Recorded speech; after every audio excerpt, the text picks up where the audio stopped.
Hola, ¿qué tal? Buen día. Vamos a empezar la clase de Física 3. Hola, buenos días. ¿Qué tal, Nicolás? ¿Alguno tiene alguna pregunta para hacerme antes de empezar?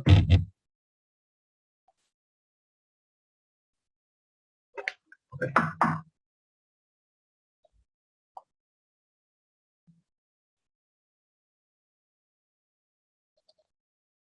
Bien. Vamos a comenzar donde habíamos dejado. Estábamos en la unidad 7, ley de Faraday, de inductancia. Lo habíamos visto, el flujo magnético lo vimos, la ley de Faraday también. El signo de la FEM, de la ley de Lenz. El alternador también, la ley de Lenz, que mencioné recién. Campos impulsivos. Corriente de Foucault. Bueno, la corriente de Foucault creo que no lo mencioné. La corriente de Foucault también se llama corrientes parásitas y son corrientes inducidas en objetos adecuados a ellas, ¿no? Es decir, en objetos conductores, en objetos metálicos. Por ejemplo, supongan que ese disco que tienen ahí a la izquierda tienen un disco y ese disco está girando, por eso está la flecha curvada hacia arriba, dentro de un campo magnético uniforme, que está marcado con un zoom abajo. Campo magnético es un campo magnético entrante. Como hay un elemento conductor que corta líneas de campo, entonces se va a inducir una corriente, que es la que está marcada a la derecha. Son corrientes en remolino, en circuito cerrado, que tienden a girar de tal forma que cumplan con la ley de Lenz. Es decir, generando un campo magnético tal que se opone a la causa que la genera. Fíjense que en ese caso, si la corriente es entrante, hacia abajo, vean la figura que está a la derecha, miren la corriente donde está el círculo azul, vean que las corrientes son entrantes hacia abajo. ¿Y qué es lo que genera eso? Una fuerza magnética, recordemos la ecuación, I por L por B. Tiene un I que baja, un B que va hacia adentro, y por lo tanto la regla de la mano derecha, el pulgar, le queda con el vector F, ese que está apuntando hacia la derecha. Ahí tienen la ecuación esa que les dije que recuerdan, de I por L por B. Entonces, ¿por qué tiende a girar el remolino hacia abajo entrando en la zona del campo magnético que está marcado en azul?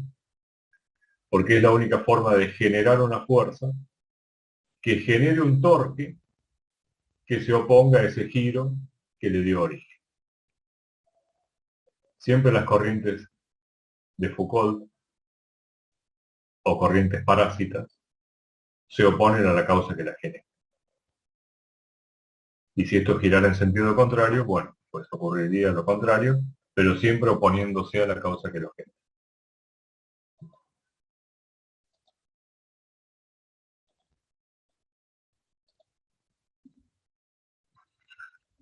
Acá tenemos un ejemplo.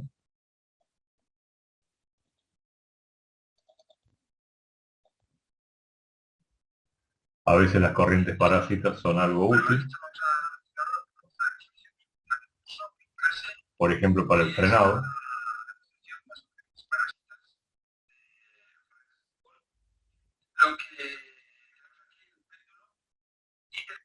Aquí hay un péndulo con una especie de pala metálica de aluminio, y aquí hay dos imanes, ¿no? Dos imanes que generan un campo magnético uniforme.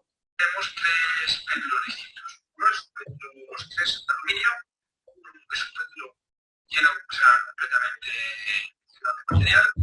El otro es un péndulo que se le ha, es un péndulo de la forma geométrica, se le ha quitado parte de material y de alguna forma lo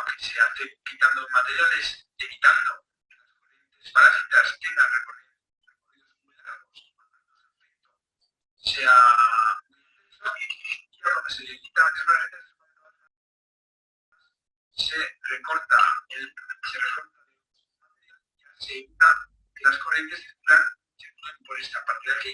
Las corrientes quedan, por tanto, limitadas a circular por cada una de las zonas estrechas, perdiendo mucha intensidad. Por tanto, muchos de esos efectos escasos. Si yo tomo el péndulo y lo sitúo en esta posición, Fíjense que no, el campo magnético, el péndulo, pues, más o menos amortiguaría muy lentamente, pero al pasar por delante del campo magnético frena prácticamente de forma instantánea. Esto se debe a la aparición de las corrientes parásitas que tienen ese efecto de frenado. La energía... ahí recordemos que el aluminio no es un material ferromagnético, ¿no? El aluminio solamente interacciona con los campos magnéticos vía la variación del campo magnético y la posterior circular de corriente de Foucault. No hay ningún tipo de contacto físico entre esta espátula que va cayendo y los imanes que están aquí enfrentados. Es puramente un efecto completamente electromagnético. La mecánica del péndulo pasa a disiparse en forma de calor por efecto Joule en el interior del aluminio. Si sustituyo ahora este péndulo,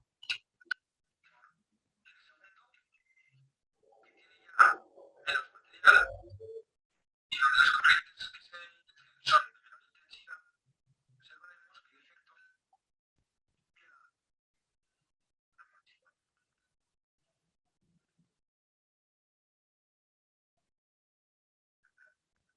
Ya el tratamiento al pasar por el campo magnético se observa como ya la amortiguación no está punta, se vuelve a producir una disipación de energía en forma de calor, pero ya no de la misma forma. Si ahora ya pongo ya el tercero de los péndulos,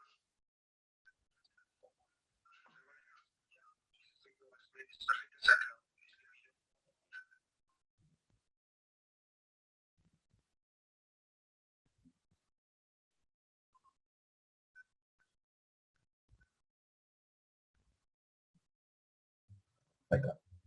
Bien. Esto se llama también frenado magnético. Y es un método de frenado muy eficaz porque involucra el desgaste de nada, ¿no? Porque no hay nada en contacto con nada.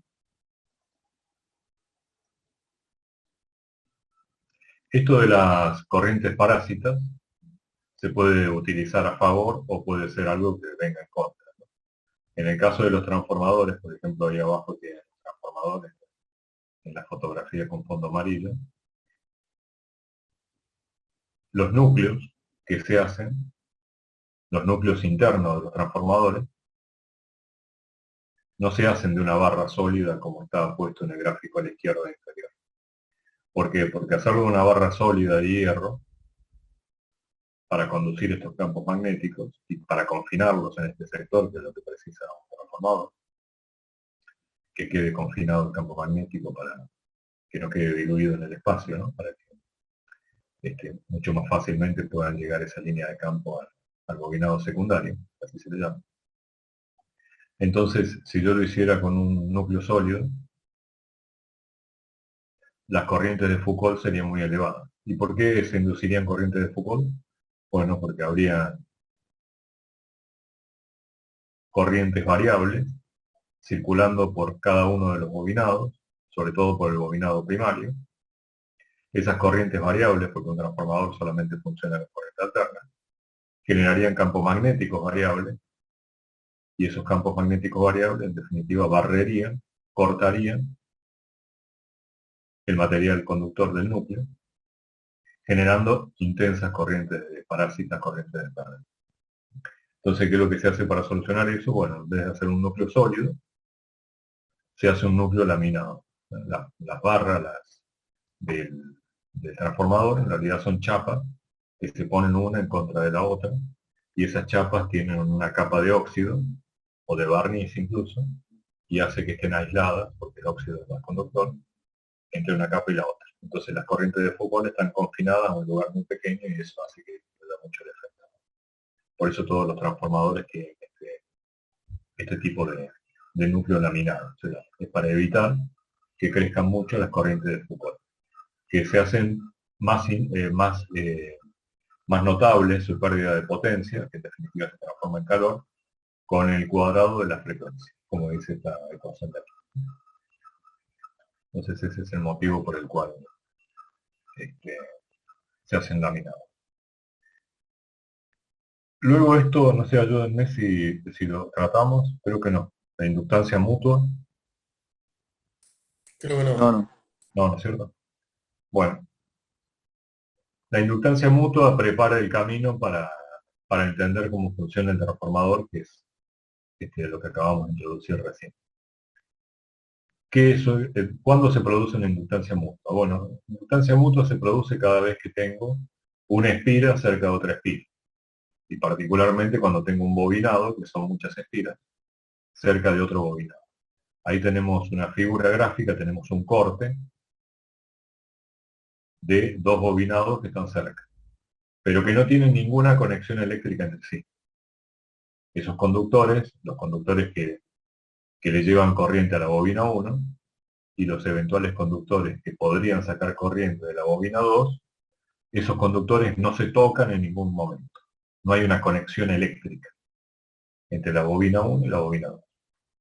La bobina 1 tiene N1 espiras y está alimentada por una corriente 1 y 1 que genera un campo magnético que es el que está marcado en azul. Mientras que la bobina 2 tiene N2 espiras y eventualmente otra sección también. Entonces, miramos la primera ecuación, arriba a la derecha, nos dice que se va a inducir, de acuerdo a la ley de Faraday que ya vimos, eso que estamos viendo ahí en la ley de Faraday, en la bobina 2, fuerza electromotriz 2, E2, una Fe que va a depender de la cantidad de espiras que tenga la bobina 2, N2, el menos que ya siempre nos acompaña, por la derivada temporal del flujo sub V2. ¿Qué es ese flujo sub V2? No es el flujo producido por la bobina 2, sino que es el flujo producido por la bobina 1 en el lugar donde está, medido en el lugar donde está la bobina 2. Así que repito, ese phi V2 en realidad es un flujo que produjo la bobina 1, pero que está medido o calculado en el sitio donde está puesta la bobina 2. Bueno, ese flujo phi V2, evidentemente, como dice la segunda ecuación, va a ser resultado de la corriente que esté circulando por la bobina 1 que le dio origen. ¿Sí? Entonces, va a depender de un factor que llamamos inductancia mutua, M21, M21 por I1, me da el flujo producido por la bobina 1 en el lugar donde está la bobina 2 por N2. Ese M21 se llama coeficiente de inductancia mutua entre la 2 y la 1. Por eso tiene ese subíndice. Bueno, entonces, reemplazando por lo que dice ahí, tengo el N2, tengo el dφ2 sobre dt, me queda M21 por dI1 sobre dt.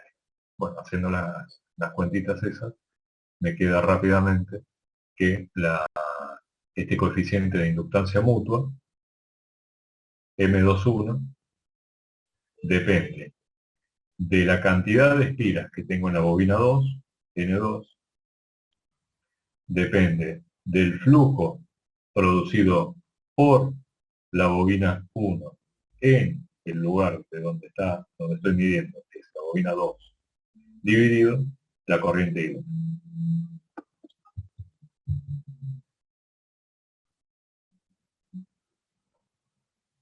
Esta Fe, E2, siempre fue E2.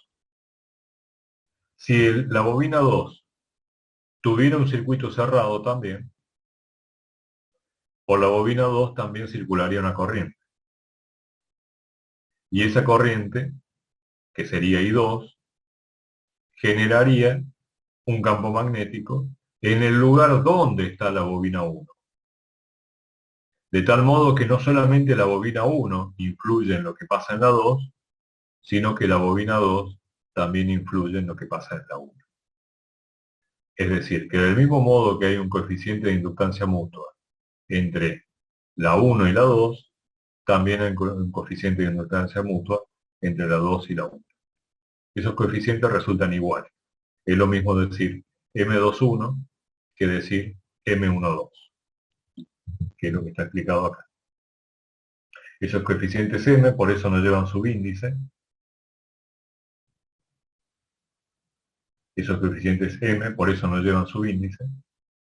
Son los mismos, ya sea que yo esté en la bobina 1 sintiendo los efectos de la 2, o que yo esté en la bobina 2 sintiendo los efectos de la bobina 1.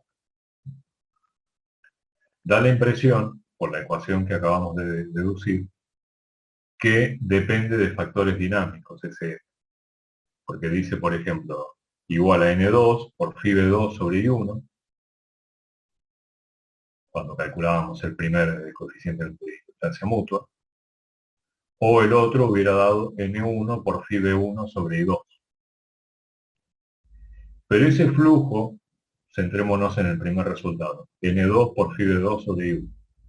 Ese Φ2, no nos olvidemos, que es el flujo producido por la bobina 1 en el lugar donde está la bobina 2.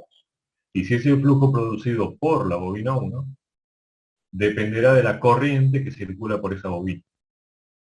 Por eso es que las corrientes se van a terminar simplificando, las corrientes I1. Y lo mismo pasaría a la derecha con las corrientes I2. Y va a depender pura y exclusivamente de cuestiones geométricas. Ese M va a depender pura y exclusivamente de factores geométricos, en última instancia.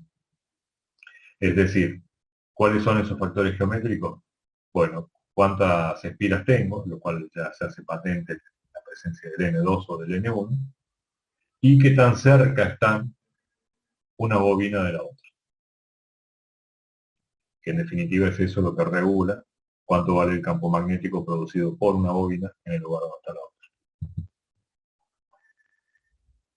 Vamos a recordar que solamente una corriente variable en el tiempo induce una FEM.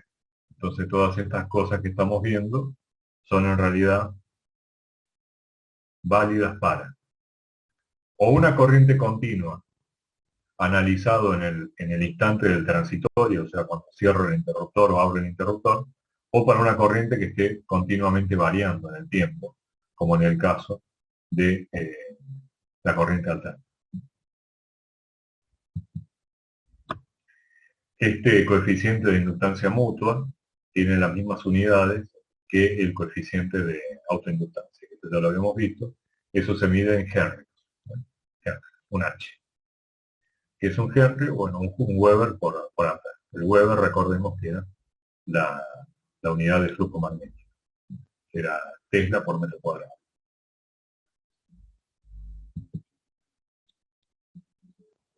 Acá tenemos un ejemplo de situaciones en las cuales una inductancia mutua puede jugar un papel negativo.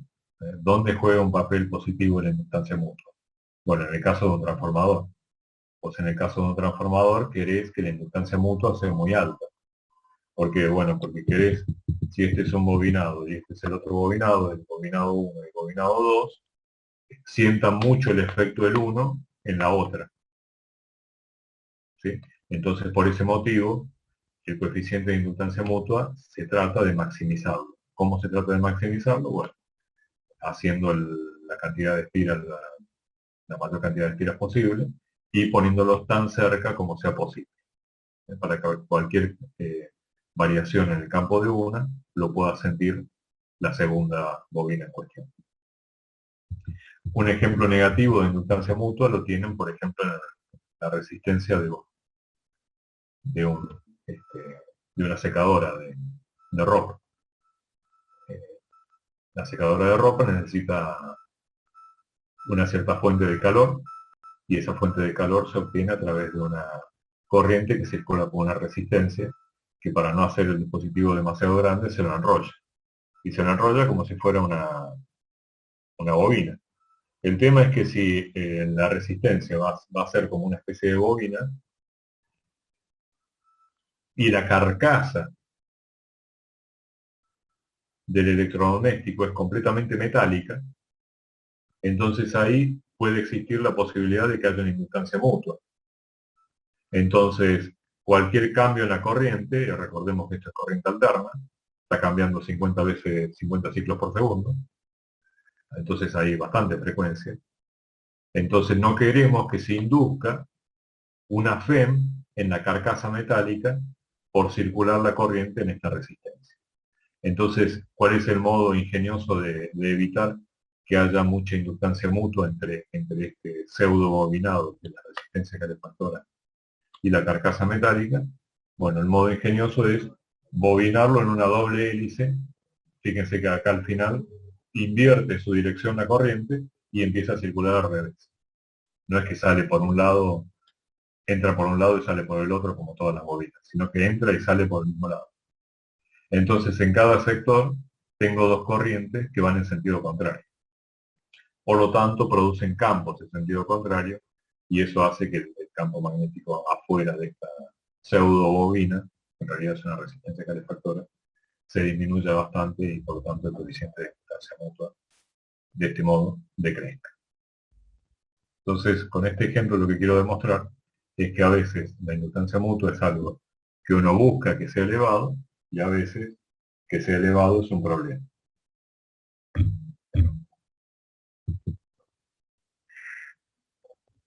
Acá tenemos un cálculo que ilustra lo que les acabo de decir, que la inductancia mutua siempre termina dependiendo de factores geométricos. Supongamos que tenemos dos bobinas, la bobina negra, que tiene una sección más pequeña, y la bobina azul. La bobina negra la vamos a considerar el primario, tiene 1 espiras. Y la bobina azul la vamos a considerar el secundario, y tiene N2 espiras. Vamos a suponer, aunque en el gráfico no es tan evidente, pero es por un motivo de que se pueda distinguir, que las áreas transversales de ambas bobinas son iguales, es decir, son muy parecidas. Son tan parecidas que las tomo igual. O sea, A1 y A2, las secciones transversales son exactamente iguales. Bueno, ¿cómo calculo B1? El campo magnético producido por la bobina 1. Bueno, puede ser mu sub 0 por N1, recordemos que el N minúscula es la cantidad de vueltas por metro, por I1. Esta ecuación ya la conocíamos, ¿no? Estoy leyendo la primera ecuación de arriba. Entonces esto va a ser mu sub 0 por N1, la cantidad total de espiras, dividido el largo de la bobina 1, por la corriente I1. Pero M era N2 por phi B2 sobre I1. Lo habíamos visto aquí. M es N2 por phi B2 dividido I1. M es N2 por phi B2 sobre I1. ¿Qué es phi B2? Phi B2 es el flujo medido donde está la bobina 2 producido por la bobina 1. O sea que va a ser el campo producido por la bobina 1, B1, por A, el área. Porque eso es el flujo. Bueno, entonces reemplazo B1 por A y me queda el segundo término de la ecuación que estoy leyendo abajo, N2 por B1 por A sobre I1. Pero B1 ya lo obtuve arriba. Entonces es N2 sobre I1 y después reemplazo mu sub 0 por N1 sobre L por I1. ¿Ven cómo I1 se va? Y al final me queda la ecuación que tienen a la derecha. Que la inductancia mutua depende de mu sub 0, la permeabilidad magnética al vacío, del área de la bobina, de la cantidad de espiras de la bobina 1, de la cantidad de espiras de la bobina 2 y del largo que tiene la bobina 1. No hay ningún factor dinámico. Son todos puramente factores constructivos, se les llama. Geométrico-constructivo. Geométricos porque el A es geométrico, el L es geométrico, el N1 y el N2 es constructivo. Y ese mu sub 0 puede cambiar, porque si yo llego a meter ahí una barra de material magnético, el mu sub 0 pasa a aumentar bastante, ¿no? Pasa a usar otro mu. Ahí tienen el cálculo, si se reemplazan para que tengan un feeling de cuántos son estos valores. Si la bobina tiene medio metro, 50 centímetros de largo, 10 centímetros cuadrados de área, 1000 espiras, 1000 vueltas, y la N2 son 10 espiras nada más, esa inductancia mutua son de 25 micro Henry. 25 por 10 a la menos 6.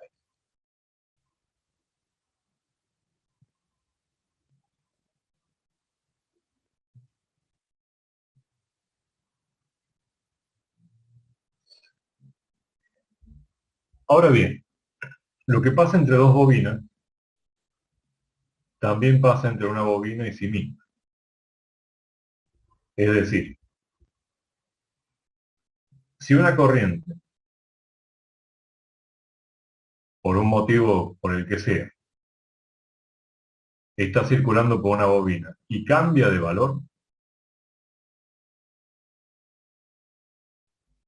producirá un campo magnético que cambia de valor. Por lo tanto, esas líneas de campo magnético barrerán, cortarán a la misma bobina que le dio origen, induciendo un efecto en esa misma bobina. A eso se le llama coeficiente de autoinductancia, porque la bobina se lo genera a sí misma. De allí viene lo de auto. Habíamos visto que el coeficiente de inductancia mutua era ese que tenemos ahí arriba, ¿no? N2 por phi de 2 sobre I. Por semejanza, lo que una bobina se genera a sí misma, no hace falta acá tener un segundo bobinado cerca, ya no hacen falta los subíndices porque todo se refiere a lo único que hay, que es una sola bobina. Ese coeficiente de autoinductancia es, por semejanza, repito lo que vimos antes, la cantidad de vueltas n que tiene la bobina, el flujo magnético que está barriendo esas espiras de la bobina, por la corriente que le dio origen. La cantidad de vueltas por el flujo sobre la corriente, como teníamos antes con la inductancia mutua. Bueno, entonces si ustedes hacen n por la derivada de phi respecto a t, en la ecuación de arriba, y el i que está dividiendo lo pasan multiplicando, entonces para que la igualdad se mantenga tienen que derivar a ambos miembros de la igualdad, ¿no? Derivar el n no tendría sentido porque el n es una cantidad constante, y derivar el L tampoco tendría sentido, porque el L también es una constante. Entonces me queda esta ecuación, que es n por derivada de phi respecto a t, igual a L por la derivada de i respecto a t. Pero eso que estamos viendo ahí, n por la derivada de phi respecto a t, salvo el signo, es exactamente la ecuación de Faraday. Entonces le agrego el signo a la ecuación que tengo al lado, L por dI de t, y me queda la ecuación de abajo. ¿Qué es menos L por dI de t? La fuerza electromotriz autoinducida. Entonces, por variar la corriente que alimenta una bobina, se induce en la propia bobina una fuerza electromotriz que a esta altura ya no les debería sorprender, va a tratar de generar una corriente que se va a oponer a aquello que le dio origen. El E de la FEM autoinducida siempre trata de oponerse a aquello que le dio origen. Si lo que le dio origen es una corriente que crece, el E va a tener la polaridad dentro de la bobina tal que la corriente quiere que vaya para el otro lado, para que no crezca. Y si disminuye, va a cambiar enseguida de polaridad para el otro lado la FEM para ayudar a que no disminuya.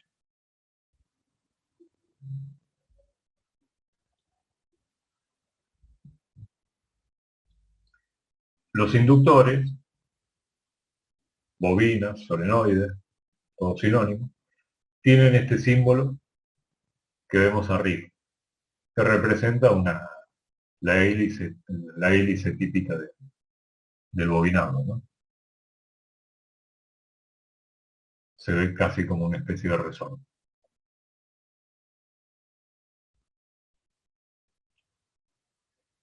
Por el motivo que les acabo de decir, generan, cuando están inmersas en un circuito, cuando forman parte de un circuito, las bobinas, una FEM que hay que tener en cuenta dentro del circuito. Y nos va a bastar conocer esta ecuación, que la FEM que se autoinduce una bobina por una corriente que era variable, depende de menos L por DI sobre dt.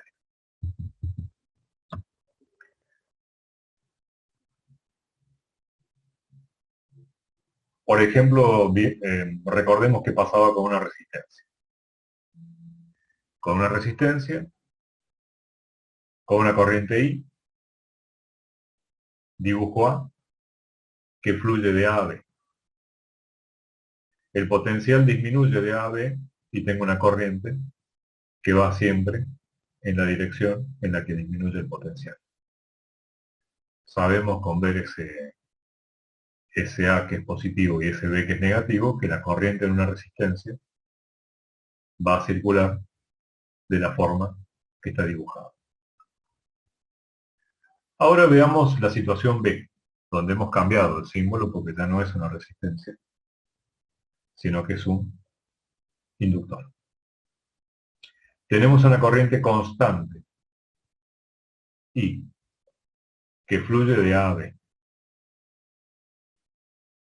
Por lo tanto, la FEM autoinducida va a ser menos L por DI sobre dt. Pero como la corriente es constante, la derivada de una constante es 0. Por lo tanto, la FEM autoinducida en ese ejemplo en particular, que es el B, va a ser de 0. Por eso dice que E es igual a 0. No se autoinduce ninguna FEM en una bobina, por más corriente que circule por ella, si esta corriente es constante. Puede ser tan grande como quieran esta corriente. Decenas, cientos, miles de amperes. Pero si no cambian el tiempo, ustedes ponen un voltímetro entre A y B, diferencia de potencial, ¿qué va a decir el voltímetro? 0. Es como si hubieran puesto un cablecito. No hay ninguna diferencia de potencial. Vamos a la situación C. Un inductor con corriente I que crece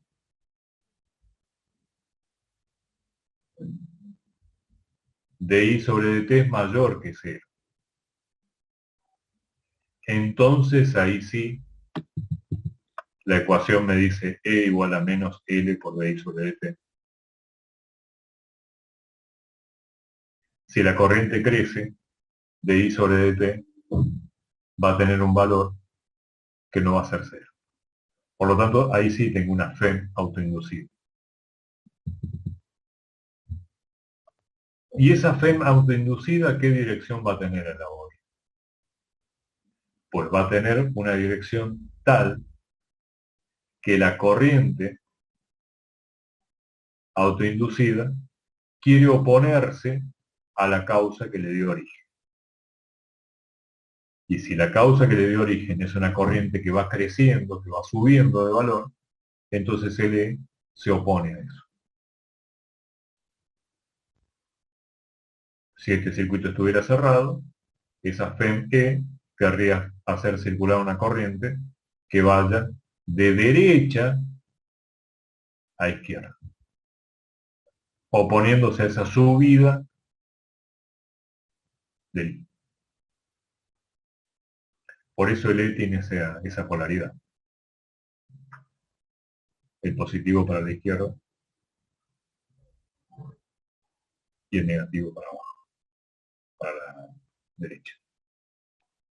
La última situación es la de un inductor con una corriente I que decrece, que cada vez tiene un valor menor, por ejemplo 10 amperes, 9 amperes, 8 amperes, 7 amperes. Entonces, como hay un cambio en el tiempo de la corriente,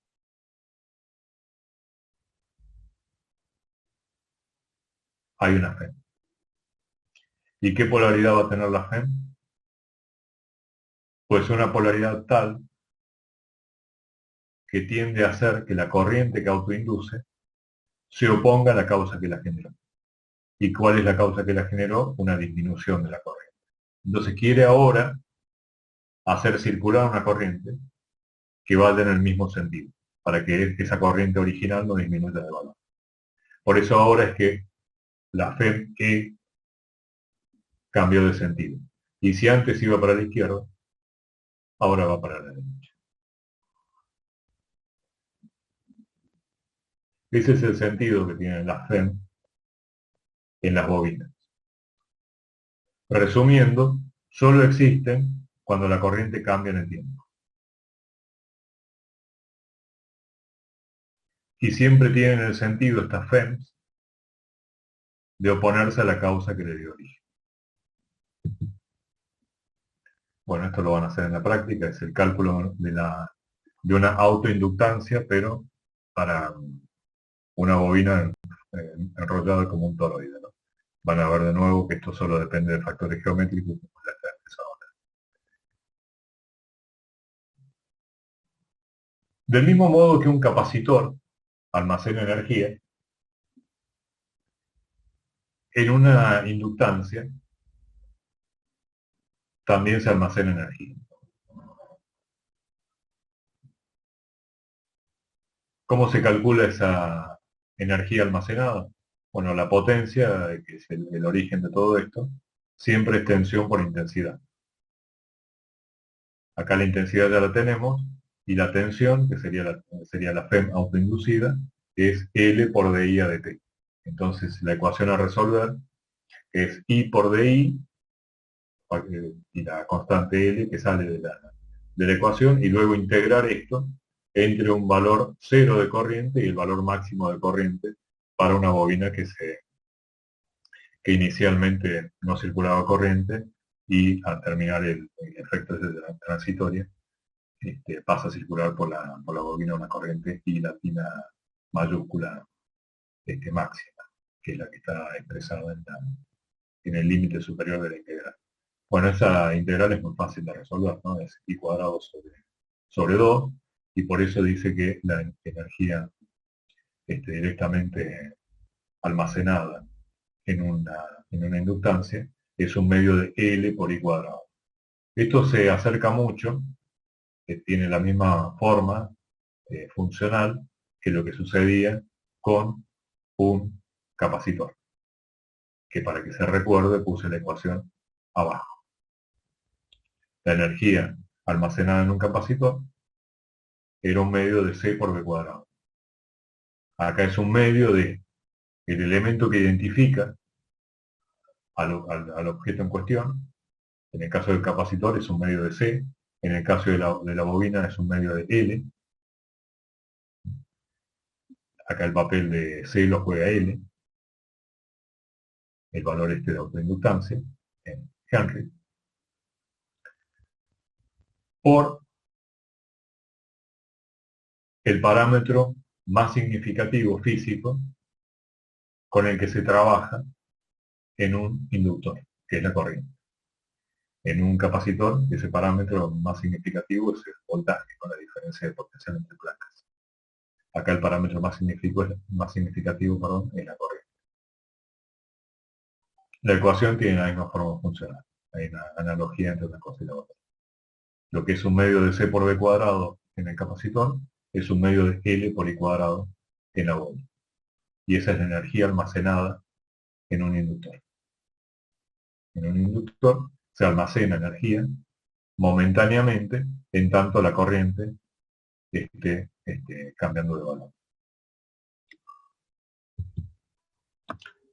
Por último, del mismo modo que hay un circuito de RC en la conexión y en la desconexión, también hay un circuito RL en la conexión y en la desconexión. Del mismo modo que no tenía sentido cuando tengo un capacitor y una resistencia, analizar el transitorio si ya está conectado desde hace mucho tiempo, con esto pasa lo mismo. Todo esto cobra sentido en el transitorio de la conexión y la desconexión. En ese tiempo infinitesimal, muy pequeñito, en el cual cierro una llave o abro una llave. ¿Por qué? Porque es el único momento donde la corriente tiene una chance de variar. Porque si la corriente vale siempre lo mismo, el inductor es nada. Es un simple cable. Vamos a analizar el circuito RL en serie.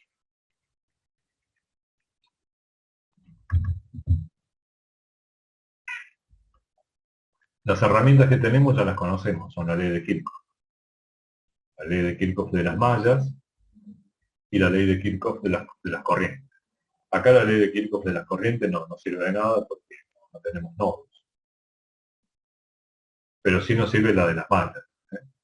La diferencia de potencial luego de dar una vuelta completa tiene que ser cero, que es lo que hago en la primera ecuación. La FEM de la batería se compensa en las caídas en la resistencia I por R, y la FEM autoinducida en la bobina L por DI sobre DT, que es lo que tengo en la primera ecuación. Bueno, si ustedes resuelven eso, que es inmediato a esta altura con lo que hicieron con los capacitores, llegamos a la ecuación que tienen abajo, que es que la corriente es igual a epsilon sobre R, que es la FEM de la batería, sobre la resistencia. Fijémonos que eso es la corriente de estado estacionario, ¿no? Como si el solenoide no existiera. Por 1 menos E a la menos R sobre L por T. L sobre R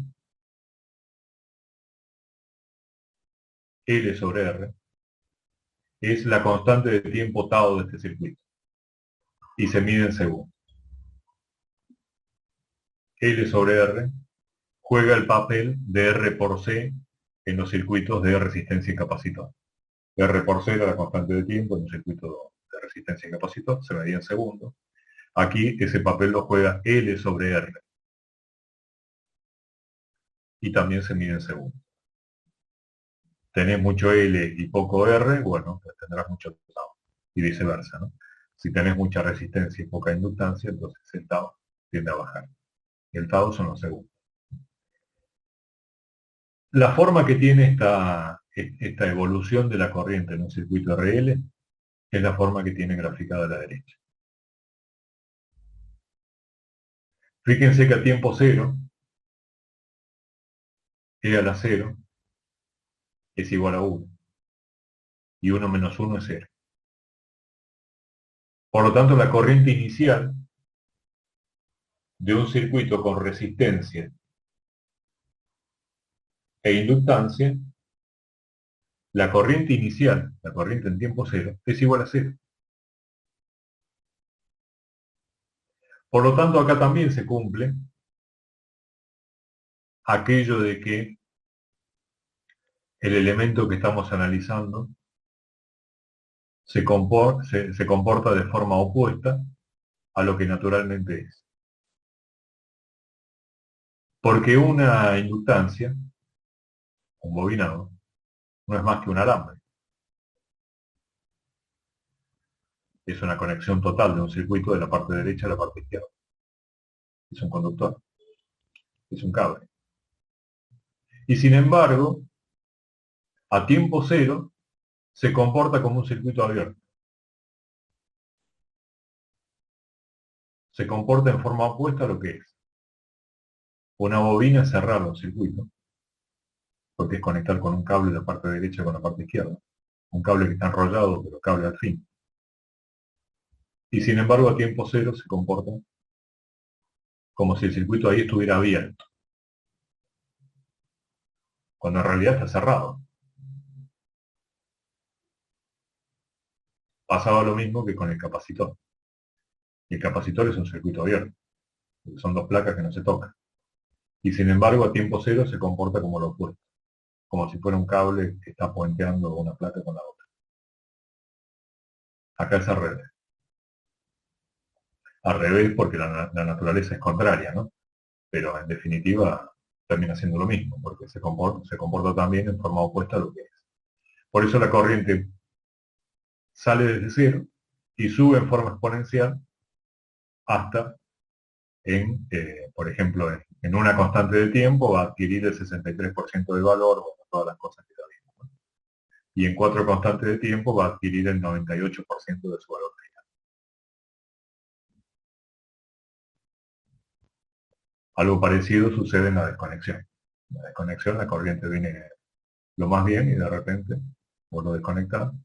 Entonces aquí surge una FEM autoinducida que tiende a oponerse a la causa que la genera y quiere seguir mandando corriente. ¿Y de dónde sale esa corriente adicional que está graficada acá? ¿De dónde salió esa energía? Bueno, esa energía salió de la misma energía que vimos recién, que es la energía almacenada en un inductor. No es que sale de la nada, sino que esa energía sale del campo magnético que rodeaba inicialmente al inductor. Y genera esta corriente que va en la misma dirección, bien digo, en el mismo sentido que tenía inicialmente. Yo desconecté, abrí el circuito y sin embargo, cerré el circuito y quiere seguir circulando la corriente en el mismo sentido. Acá hay una parte que no se está mostrando, que es la parte que inicialmente le otorgaba a esto una corriente inicial, ¿no? Si no, no podría funcionar. Lo vamos a ver mejor la ecuación es la misma que tenían para el capacitor, reemplazando voltaje por corriente y reemplazando la constante de tiempo adecuada. Es igual.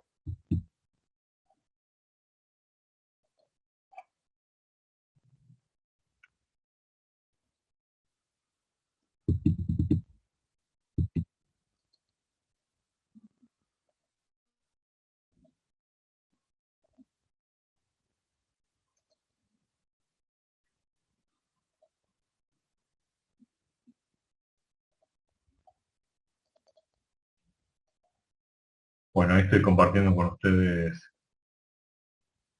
el circuito RL. Se ve, ¿verdad? Sí.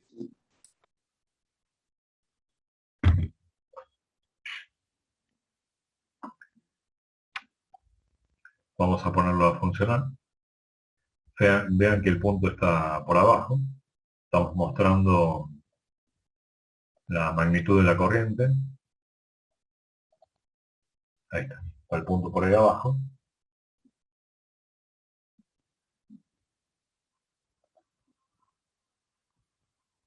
Y ahí cerré el circuito. Fíjense que a pesar de que la bobina es un cable,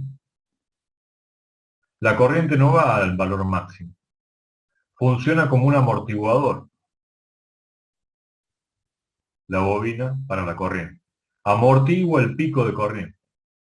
Fíjense que desde cero suavemente va subiendo hasta que en 4 constantes de tiempo alcance el 98% de su valor final. Por eso se usan mucho las bobinas como choques, ¿no? Como elemento que absorbe cualquier pico de corriente. Lo van a ver en cualquier laptop. La fuente de la laptop tiene una cosita antes de entrar al transformador, que es un pequeño bulto en el cable, que es simplemente unas vueltas que da el cable alrededor de un material ferromagnético para propiciar esto, justamente, que cualquier pico de corriente te lo amortigua esa pequeña bobina, ¿no? Después si encuentro una foto les muestro de qué es de lo que estoy hablando. Bueno, y ahí lo tienen el transitorio, ¿no? La corriente es la máxima posible.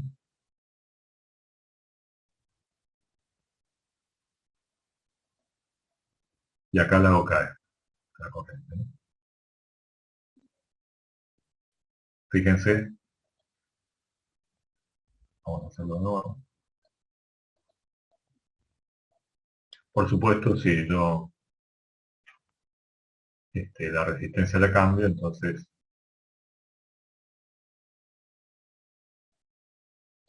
vamos a... Ahí está. Ahí al usar una bobina con mucha menos inductancia, 1,5 Henry es un montón de inductancia. Entonces la constante de tiempo ha cambiado, por eso las barras grises aparecen todas cerquitas unas a las otras.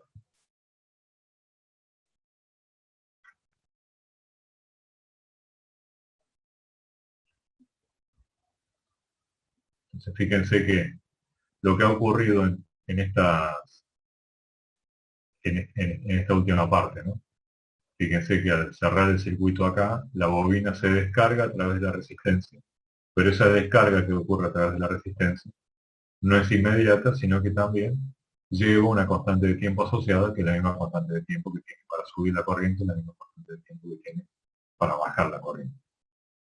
Siempre está relacionada con la inductancia y con la resistencia.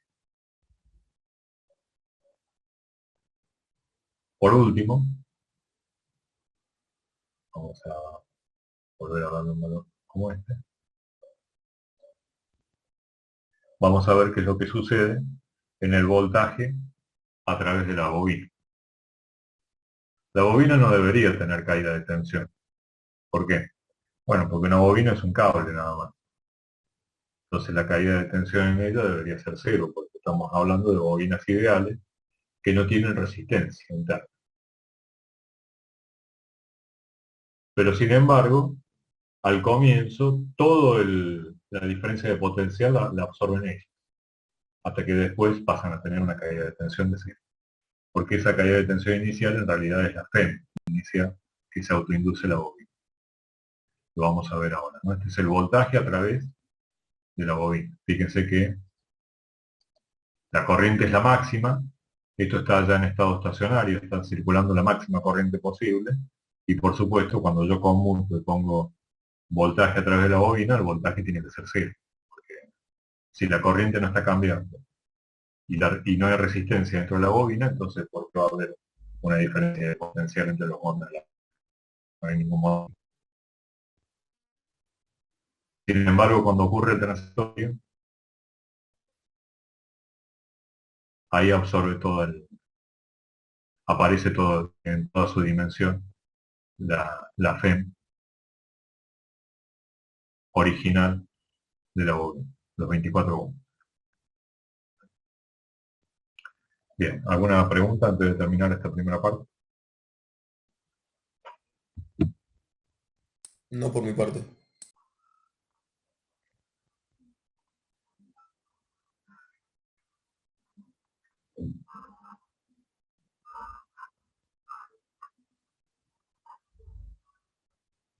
Bueno, entonces vamos a hacer un descanso hasta las 8:50. Y 8:50 ya seguimos con la unidad nueva.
Bueno, vamos a dar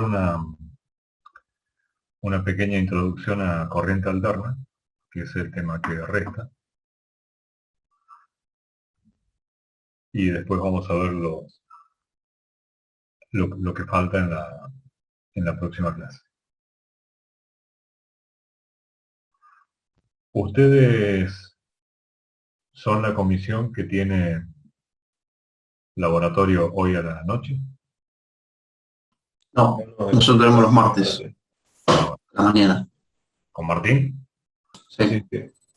Ah, bueno, vieron el correo ya de Martín para hacer el laboratorio la semana que viene. Sí. ¿Cuántos van a ir de ustedes? Profe, Y... también está la... ¿Vos, Ignacio, vas? Sí, yo voy. Vale, ¿quién más? Yo voy. ¿Tomás? Si querés ponemos yo por el chat, más fácil, así lo puedo contar. Bueno, vale, pónganlo por el chat. Sí, dígame, no sé qué me... yo, que también está la comisión B, que tenemos los laboratorios los lunes. Ah, bien, bien. Ok. Bien. Sí, yo también voy a estar, pero con los chicos de otra comisión. Empiezo hoy a la noche, de 20 a 22, y el lunes a la mañana. Por el tema de Gabriela, ¿no? Que tuvo ese accidente y no terminó dando. Sí, bueno, está bien. Algunos, si le queda mal el horario de su propia comisión y quiere venir hoy a la noche, puede hacer. O en el otro horario que era el lunes. No hay problema. Bueno, vamos a... Acá me están diciendo. 8, no. Vale. No lo esperaba. Vale. Vamos a empezar la unidad 9, que es circuito de corriente alterna. Que esto ya es de una implicancia completamente práctica. Es poner en marcha los conocimientos que ya adquirimos en las unidades precedentes. La corriente alterna se debe sobre todo a la apuesta, como se hace en todos los países capitalistas,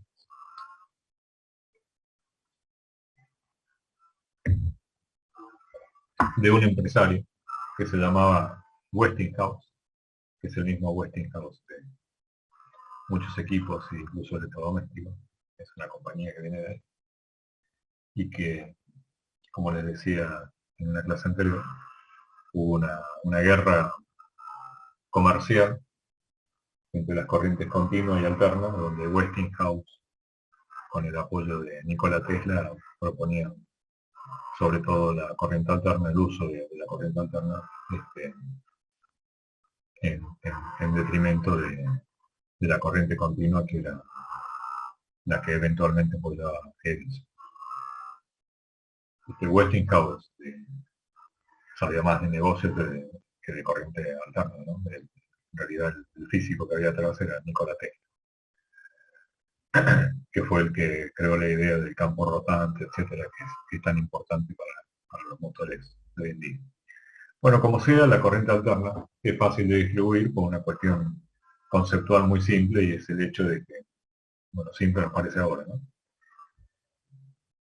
Y es el hecho de que al cambiar todo el tiempo de valor, por eso el nombre de alterna, ¿no? Porque no solamente va cambiando de valor, sino que va invirtiendo su polaridad todo el tiempo, facilita los fenómenos inductivos, que a veces son no buscados y hay que minimizarlos, pero a veces sí son buscados y en ese caso hay que potenciar, como en el caso del transformador, ¿no?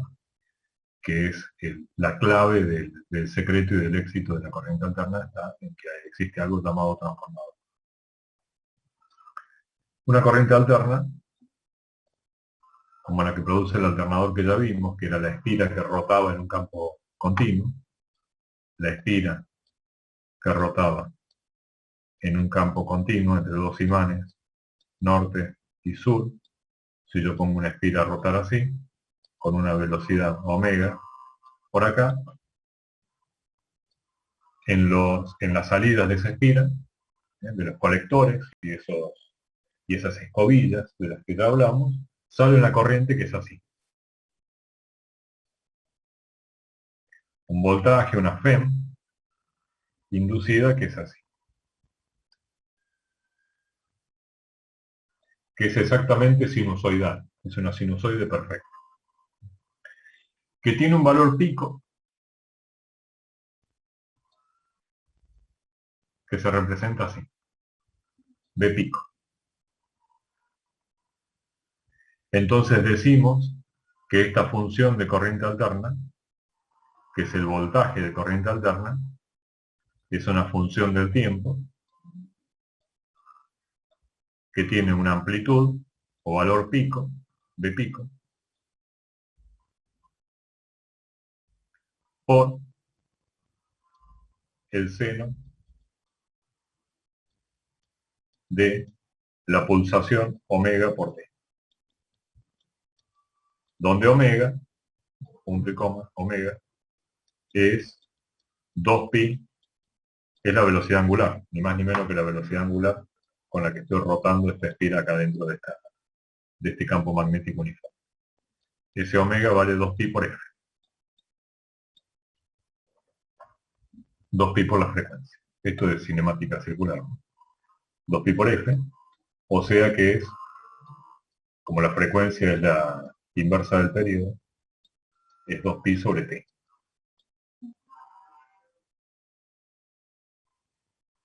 Esta frecuencia en la corriente alterna que se distribuye en Argentina, en otros lugares hay otra opción. En Argentina y en gran parte del mundo, ¿no? Es 50 hercios. 50 hercios.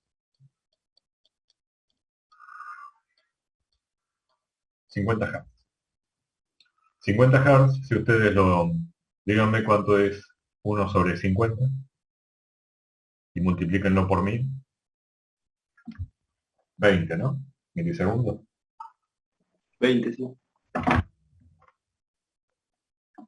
Esto significa que si vos conectás algo a estos voltios, por ejemplo, esta fuente venía así, e iba a una resistencia, este generador de corriente alterna se representa así, con este símbolo, una sinusoide.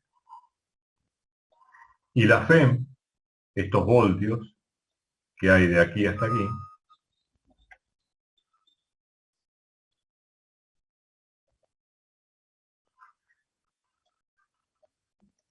son estos voltios que les estoy diciendo ahora, B de T. Es decir, que esta resistencia, como es cerrado el circuito, circulará una corriente. ¿Y la corriente cómo va a ser? La que circule por esta resistencia R. Bueno, pues va a ser una corriente I de T igual a B de T, ley de Ohm, dividido R. O sea que la corriente va a ser B pico sobre R por el seno de omega T. Se entiende que el omega y el T están pegados, por eso no va a ser raro que obvie los paréntesis. Quiere decir que esta corriente, ojo con esto, porque va para arriba significa que esto es positivo, pero para abajo significa que es negativo. Es un voltaje, estos valores son negativos. Y de nuevo positivo, y de nuevo negativo. ¿Y cuánto tiempo duró esa positividad? Bueno, si el período es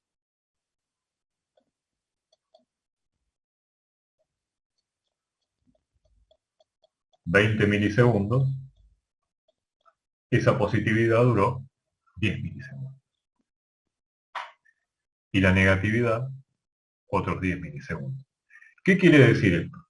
Que durante los 10 primeros milisegundos la corriente va así.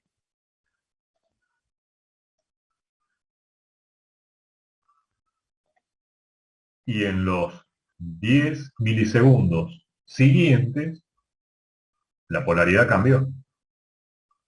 Entonces la corriente va así.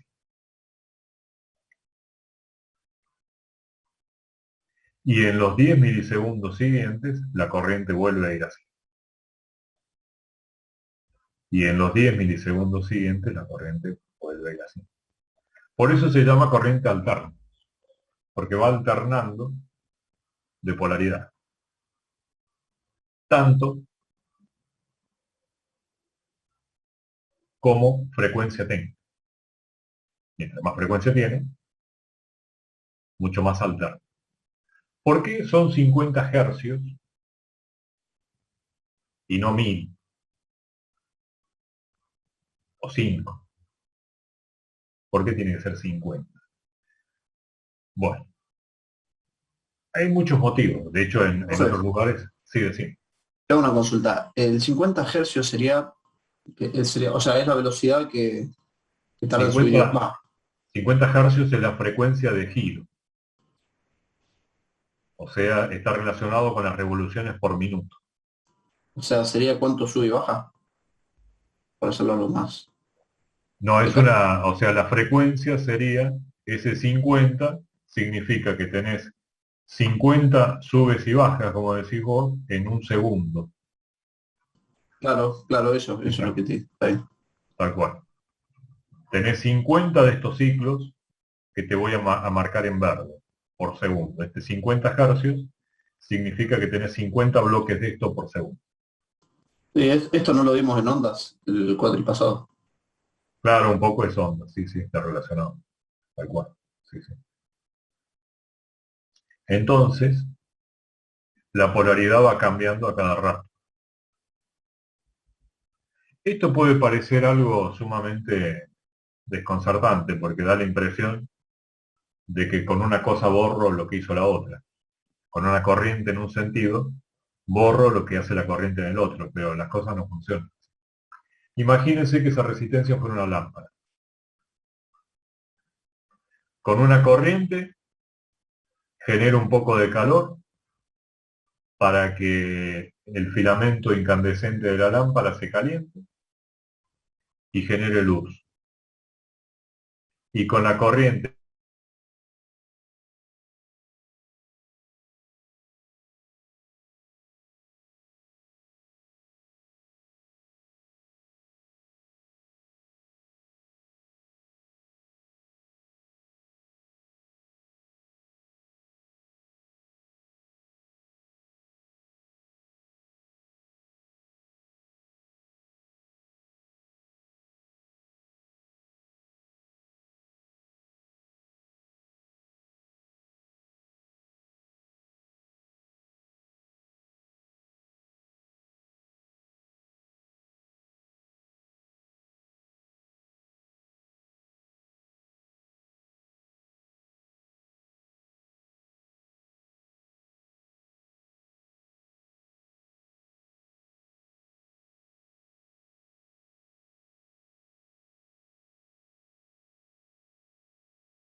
dan la sensación de que lo que estás viendo es una película, en modo continuo. ¿Y con qué velocidad se pasa eso? Bueno, con una velocidad parecida a esta, son estos 50 ciclos por segundo. Si vos lo pasás a 30 ciclos por segundo, ya te empezás a dar cuenta y empiezan ese parpadeo típico de las películas muy, muy viejas cuando aparece algún documental. Son porque son frecuencias bajas. Sí, sí. Puede ser que sea por eso que cuando vos filmás una lamparita en cámara lenta se nota como un destello. ¿Qué tanto se reduce la filmación? No sé, la verdad. Bueno, si la reducción es significativa, sí, se alcanza a ver el destello. Sí, es significativo bastante. Sí, sí, tal cual. Sí, es por eso. Entonces, cuando vos alimentás una lámpara 50 ciclos, ya el ojo ya no se da cuenta. Por más que sí haya una disminución de brillo, ¿no? De luminosidad. Pero el ojo no se da cuenta, porque tiene un efecto integrador el ojo que lo puede responder a esa velocidad. Es una velocidad demasiado elevada para que el ojo se dé cuenta. Entonces eso explica el límite por debajo y el límite por arriba, ¿no? Entonces por eso es que usamos 50 ciclos y no usamos 5 ciclos por segundo o hertz. Sí, hertz y ciclos por segundo es exactamente lo mismo. Entonces, bien, antes de enrollarnos mucho con esto, y explicado ya el tema de la frecuencia, antes de terminar les voy a explicar valor medio y valor eficaz. ¿Por qué? Porque el valor pico del que estamos hablando aquí no es lo suficientemente representativo para el cálculo de las corrientes, etcétera, los fenómenos de energía o de potencia que vamos a encontrar cuando hagamos un uso tecnológico de esta corriente alterna. ¿Por qué no es lo suficientemente representativo? Y porque dura una fracción de segundo. ¿Cuánto dura el valor pico? Y en forma matemática dura un instante, un diferencial de tiempo. Después, toda la mayor parte del tiempo, el valor no estuvo ni cerca de ser valor pico. Acá es casi cero, acá es un poquito más grande, acá sube un poco, acá es la mitad, acá es un poco más de la mitad. Entonces, ¿cuál valor usamos? ¿Cuál valor es más justo usar? El valor pico ya vimos que no, porque dura un instante. El valor medio de esto, ¿cuánto es el valor medio de esta sinusoide?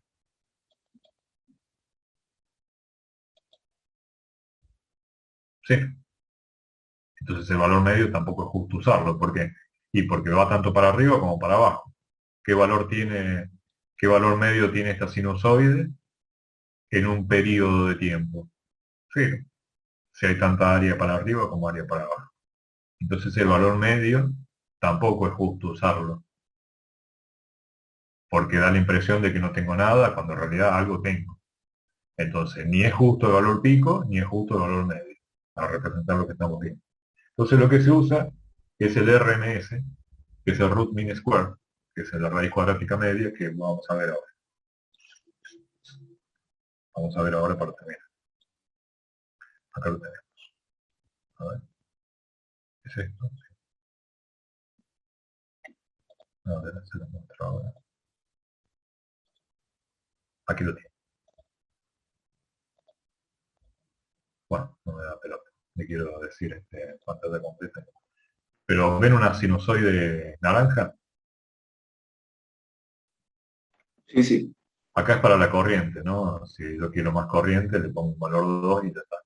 Si yo quiero más frecuencia angular, por supuesto el periodo disminuye, ¿no? Si quiero menos, hace así. ¿Cuál es, en esa corriente que vimos que alimentaba recién, una resistencia? El valor de potencia que se disipa en esa resistencia, que puede ser el filamento ese de la lámpara del que estábamos hablando recién. Ese valor de potencia, P, no es otra cosa que I cuadrado por R. que ya lo vimos cuando veíamos corriente continua, y acá no cambia nada. Sigue siendo I cuadrado por R, con la diferencia de que tu resistencia es algo que es constante, pero tu corriente no, porque tu corriente depende del tiempo. Entonces cuando vos haces I cuadrado por R, te queda B pico, que es un valor constante, perfecto, cuadrado, dividido, porque estoy haciendo esto al cuadrado, ¿no? Por, que acá viene lo importante,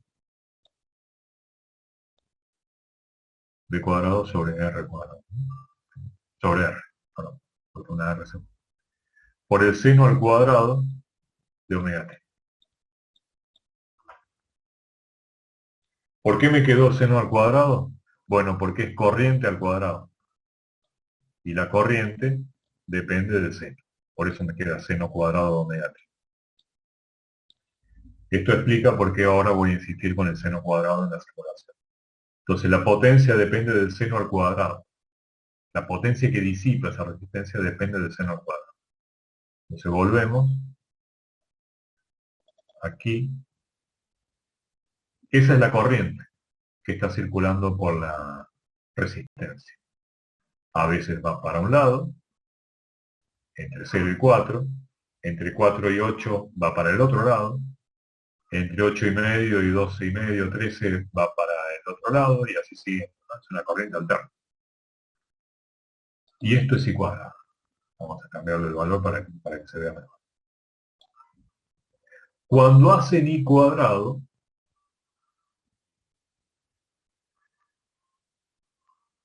y el valor es negativo, menos por menos te da más. Más por más te da más, está claro. Cuando tienen el primer ciclo que va para arriba, la primera partecita del ciclo, entre 0 y 4 está claro que I cuadrado va a ser un valor positivo. Pero el otro también, porque como es I cuadrado siempre da un valor positivo. No te puede dar un valor negativo. Entonces ahora, la potencia que está disipando esa resistencia no depende del valor naranja, que tiene un valor medio cero. La potencia no es función del seno de omega t, es función del seno cuadrado de omega t, que es la curva violeta.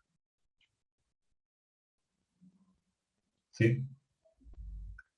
Esa curva violeta tiene un valor medio que es este. ¿Sí? Es decir, fíjense, por ejemplo, si la corriente fuera, por ejemplo, 2, esto sería 4, ¿no? Y si es 1 al cuadrado, es 1 también. Entonces, ¿cuánto es el valor medio de una sinusoide cuadrado que llega a 1? 0,5. Entonces, a la raíz cuadrada de ese valor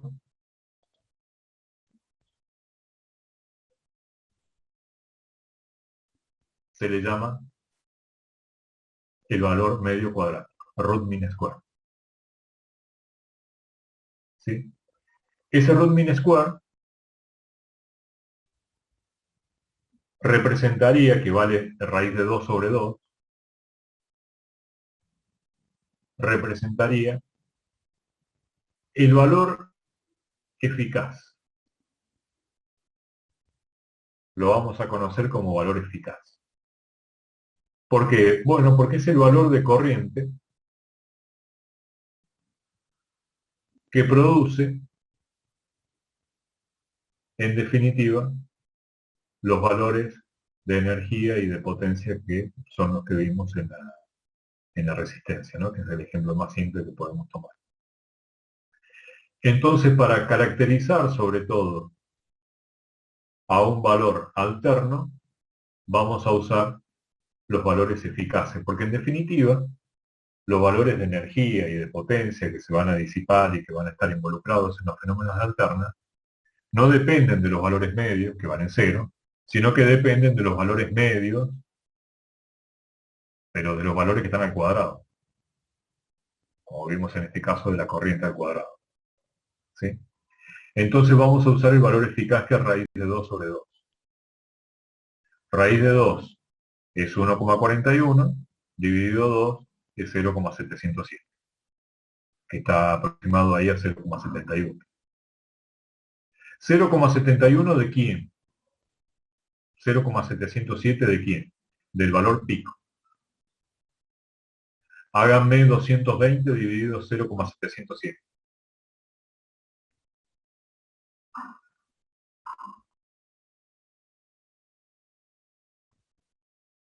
311 me parece que da. 311. Ese es el valor pico de la tensión que tenemos en una distribución domiciliaria. No es 220 volts. La tensión domiciliaria, de distribución domiciliaria, es así. Es una sinusoide que tiene un valor pico, que es este. Y ese valor pico vale 311 voltios.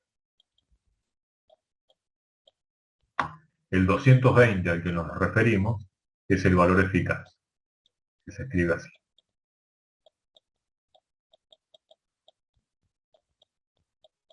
Raíz de 2 sobre 2 del valor pico. Son los 220 eficaces. Es el root mean square. La raíz cuadrática media, que en definitiva es esa la traducción. La raíz cuadrática media del valor cuadrado. Una raíz cuadrática media.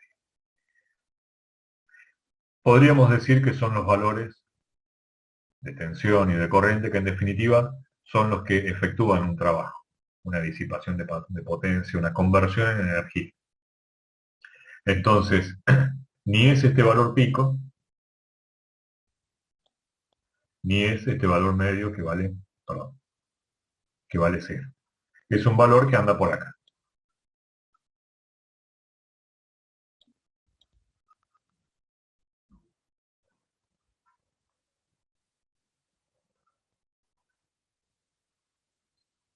Y que vale 0,707 del valor pico. ¿Sí? Me dirán, ¿y por qué vale 0,707 y no 0,5 de valor pico? Bueno, porque una sinusoide no es una forma de onda triangular. No hace una distribución justa de área para que sea lineal. Bueno, vamos a volver sobre esto, ahora ya no tenemos más tiempo. En la próxima clase. ¿Quedó alguna pregunta sobre este tema? ¿Algo que me quieran decir?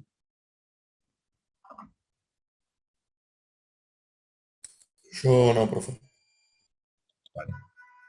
Bueno, chicos, entonces nos vemos ya la próxima clase. Sí. Profe, nos vemos. Chao, profe. Chao, gracias.